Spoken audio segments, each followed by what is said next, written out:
Fights, drug overdoses, and employees hooking up with inmates. It's been a year of unbelievable headlines surrounding the state's juvenile detention facility for its oldest inmates at Greenhill. Today, the state is opening the doors to its new solution, a new unit they plan to build inside of an adult DOC facility in Aberdeen. Fox 13's Matthew Smith is taking us inside. We're here because we know we're in crisis. You're looking at one of the two wings inside Stafford Creek that DCYF hopes to take on. It's mostly sat vacant since 2018, offering up space for DCYF at a time its sheer population within its other facilities has become a crisis. In fact, I'm told they looked at a dozen other facilities. I want to be really clear, there's no perfect solution. And we need solutions to come online to really mitigate the crisis and the reality on the ground at Greenhill. Just to give you an idea of what a cell or a unit looks like, each one of them comes with their own sink and their own toilet. And just 3 or 4 steps over this way, this would be your sitting area where you could do some work. It gives you an idea. It's not huge, but this is 48 additional units that adds the equation that DCYF is struggling with, which of course is overcrowding. Yeah, I want to be clear, 48 beds does not solve our problem. There are almost 240 young men on the campus. As of yesterday, it was 239. We know safe operational capacity is 180. This behind-the-scenes look comes on the heels of growing concerns at Greenhill, a facility that's made headlines for all the wrong reasons for the past year. That includes multiple employees accused of inappropriate relationships with inmates, 2 just last week. Earlier this year, one guard was locked up for an inappropriate relationship with an inmate, only to be recorded on a phone line talking to the inmate she was supposed to be in charge of, saying, "Between the two of us, I wonder who's going to have more publicity." But the real concern at Greenhill has been fights and drug use. At its core, safety for everyone within these walls.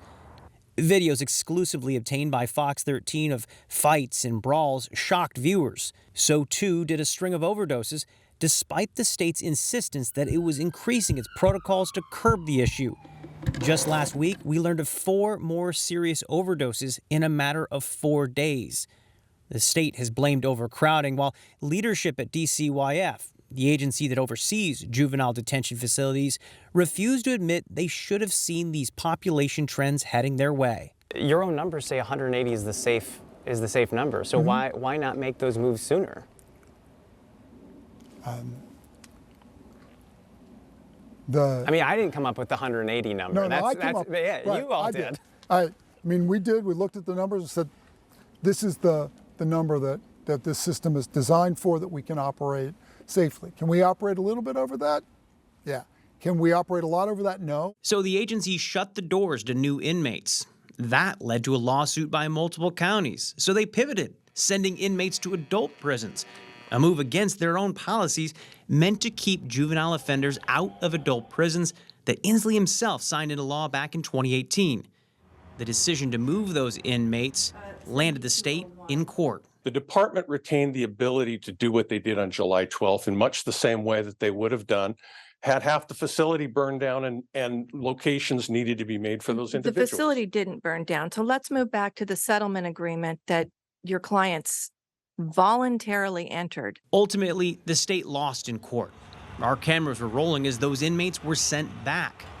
The governor, he stuck by Secretary Ross Hunter, despite his own advisory board calling on him to fire the DCYF secretary. As the final weeks of Governor Inslee's time in office unfold, Stafford Creek is the plan. Those showing us around today are hopeful that the governor's budget plans for DCYF holds, as he's set aside millions to open these units, with the first residents joining in late February if all things go according to plan. We even spotted DOC inmates putting up fencing with the goal of separating the adult population from DCYF. If that change wasn't enough, before we even left the grounds, we learned Senator Tana Senn was announced by Governor-elect Ferguson as his pick to lead DCYF come January, a name familiar to DCYF due to her work in the legislature. Having someone who understands the dynamics, the work we do, and can step into that is helpful, is good. Reporting in Aberdeen, Matthew Smith, Fox 13 News.